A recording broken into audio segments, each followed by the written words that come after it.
from the Great White North, eh? It's north. We're the people that It's you've white. heard about on this. Yeah, fucking it. I'm doing the talking, host head. So.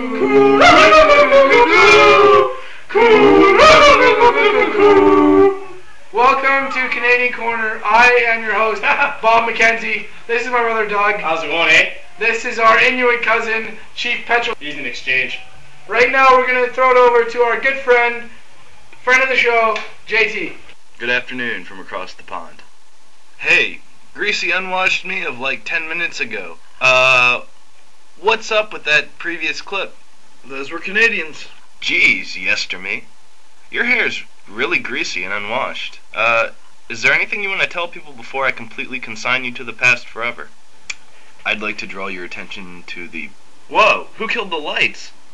You did. Or, I should say, I did. We did. This is getting really confusing. The reason I killed the lights is so you can see my totally cool new Scarface poster in the background.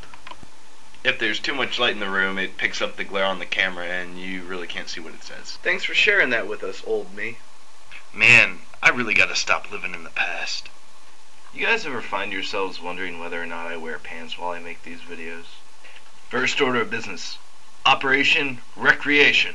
It is one goal as a cultural ambassador over here of mine, to bring American recreational party games over to the Brits. The operation commenced last night when I introduced to a British individual the game of beer pong.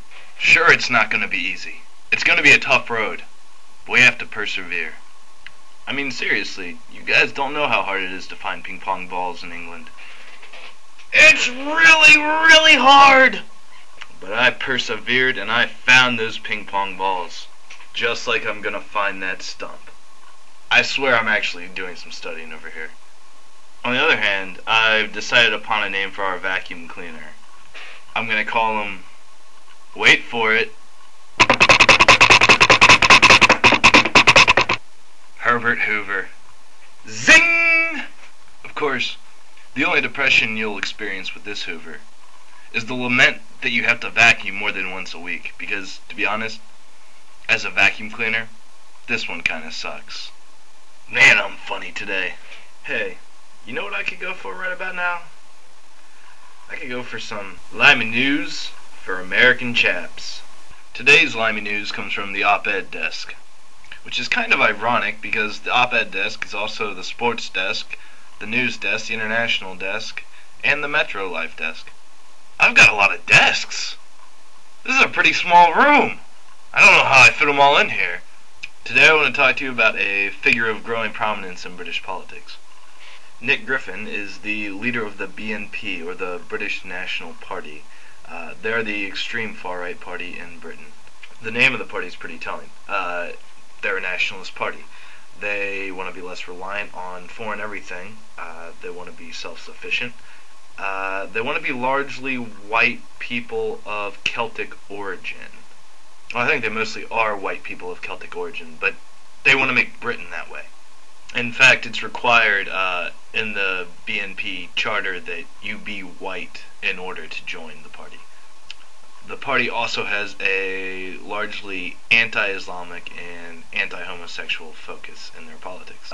In 1987, there were two candidates for positions as members of parliament from the BNP party. They got a total of 553 votes. In 2005, there was a total of 119 candidates running for the MP position, and they garnered a grand total of 192,746 votes.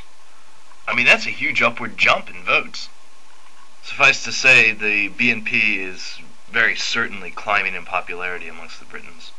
This climb in popularity was reflected in Nick Griffin's recent appearance on the BBC show Question Time. I'm well aware that the orthodox opinion is that 6 million Jews were gassed and cremated and turned into lampshades. Orthodox opinion also once held that the world is flat. Not my words, folks. Those belong to Mr. Nick Griffin. So, he's essentially comparing a mythical perception that we once held to a well-documented event that cost 6 million people their lives. That's not comparable at all. That's okay though, because Mr. Griffin's in really good company. For instance, he can hang out with this guy. Oh wait, son of a bitch, no he can't. This guy's Muslim and the BMP hates Muslims. And then there's this guy. He can hang out with this guy. This guy might be a good influence. He's so happy and nice looking. Too bad he's David Duke, founder of the Knights of the Ku Klux Klan in Louisiana. Let's face it, just like Nick Griffin, all these guys are haters. They can all just sit down at the dinner table, drink their haterade, and eat their hater tots. So why am I telling you about Nick Griffin? Well, first, it is a significant current event here in Britain. And I'm also putting this on here because, as an American, it's real easy to forget that we're not the only country that produces monsters. They're dealing with their demons over here, too.